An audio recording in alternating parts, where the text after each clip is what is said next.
wabarakatuh. Salam guru penggerak. Guru penggerak, maju terus, Indonesia maju. Saya Nur Fitria, calon guru penggerak angkatan kedua Kota Surabaya. Apa yang dikatakan oleh Bapak Menteri, Bapak Nadiem Makarim, bahwa guru penggerak itu adalah guru yang mengutamakan muridnya dari apapun. Bahkan karir-karirnya pun dia lebih mengutamakan muridnya. Dan pembelajaran pun berpihak kepada murid. Karena itu, guru penggerak akan mengambil tindakan-tindakan apapun tanpa disuruh dan tanpa diperintah, agar melakukannya terbaik untuk siswa.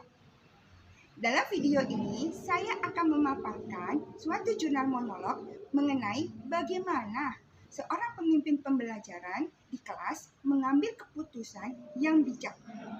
Mari kita lihat bagaimana presentasi saya dalam beberapa pertanyaan yang akan saya jawab.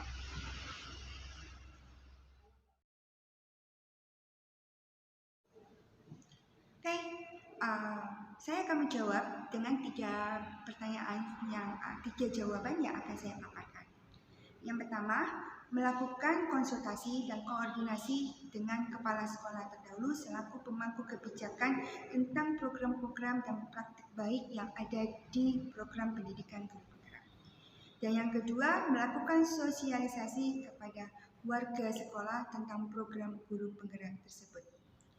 Yang ketiga, mentransfer dan menerapkan pengetahuan yang saya dapatkan dari program guru penggerak secara umum yang sudah saya terapkan sejak modul pertama, yaitu pemikiran KHD serta penerapan tentang pembelajaran yang merdeka bagi siswa di dalam kelas.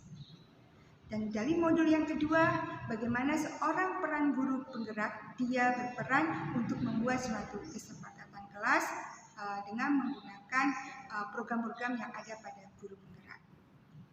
Sehingga pembelajaran di kelas akan menjadi lebih menyenangkan apa yang sudah dilakukan seorang guru.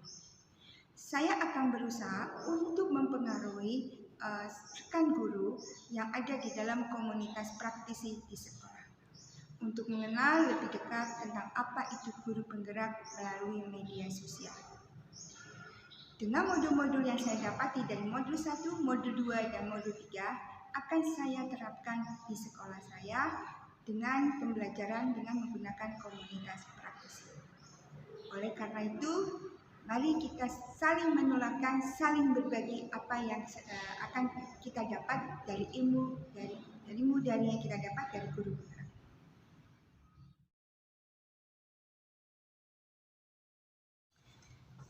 Sekarang, saya akan menjawab pertanyaan selanjutnya, pertanyaan yang kedua. Saya akan memulai dari diri saya sendiri terlebih dahulu, mengidentifikasi permasalahan yang saya hadapi.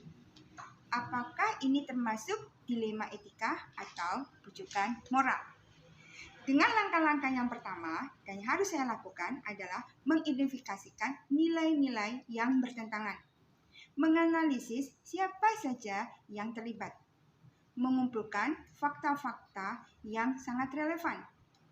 Setelah itu kita melakukan pengujian benar atau salah dengan 5 pengujian yang biasa kita lakukan, yaitu uji ilegal, uji regulasi, uji institusi, uji publikasi, dan uji panutan. Selanjutnya, kita akan melakukan menganalisis dengan paradigma benar atau salah, prinsip resolusi, investigasi, opsi trilema, dan buat keputusan. Setelah itu, kita lihat kembali keputusannya dan refleksikan dengan teman sejawat atau dengan siswa yang terlibat dalam permasalahan kita.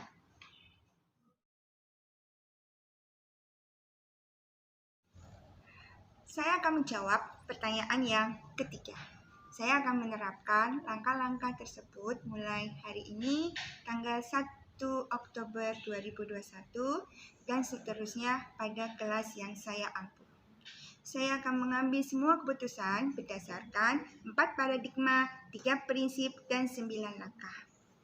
Dalam penerapan tersebut, saya akan melakukan mulai dari diri saya sendiri dengan memberikan contoh teladan lingkungan terkecil yaitu kelas. Kemudian lingkungan sekolah saya akan lakukan bersama rekan sejawat dan komunitas praktisi melalui berbagi praktik. Baik, dengan bersama teman-teman kita melakukan suatu refleksi kembali demi perbaikan di masa yang akan datang. 1, 2, pertanyaan selanjutnya, pertanyaan yang keempat, yang mana siapa yang mendampingi saya dalam pengambilan keputusan tersebut? Yang akan mendampingi saya adalah pertama, kepala sekolah sebagai pemangku jabatan di sekolah saya. Yang kedua adalah guru BK, karena beliau itu yang akan berkonsultasi dengan berbagai masalah antara guru dan juga siswa. Dan yang ketiga, rekan sejawat. Bagaimana saya bisa mendiskusikan suatu permasalahan dengan rekan sejawat. Dan yang ketiga, komite sekolah dan juga orang tua murid, dan bagaimana dengan orang tua murid bisa bekerja sama dalam memecahkan permasalahan siswa dan guru. Jadi, langkah-langkah yang saya ambil tersebut sudah tepat dan sangat efektif apabila dihubungkan dengan kerjasama dan koordinasi kepada para pendamping yang saya tunjuk tadi.